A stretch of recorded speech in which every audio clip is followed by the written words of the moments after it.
Julle weet jy wat is ook net so lekker is, as jy by die huis is, mamma, dan is dit nie net vir die kinders nie, dit is ook vir die honde.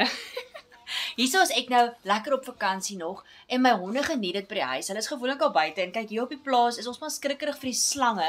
Ons kry soening ook nog. Ons is maar baie skrikkerig vir die slange op die plaas, jong, want hier's Kaapse kobras, hier is pofadders, hier is boomslange, ag hier is enige iets waarin jy kan dink. So ons het dit nou gespuit met snake repellent, maar net lekkerder om jou honde in die huis by jou te hou, waar jy weet hulle is veilig en waar niks hulle kan seermaak nie. So, hulle hou saam met my vakansie en ek geniet dit saam met die kinders. Ons het lekker vanoggend gaan stap op die plaas en hulle het met die fietsse gery en dit is net lekker. Dit is net lekker om by die huis te wees. So as jy daai mamma is wat smag na ekstra inkomste om ook so 'n bietjie meer by die huis, by die huis te wees, dat jy ook kan kos maak en lekker as jou man by die huis kom is die kos reeds op die tafel en jy kan net lekker geniet en gesels oor die dag. Dan skryf daar vir my, wys my, dan deel ek met jou my oplossing, want julle hierdie ding verander lewens radikaal.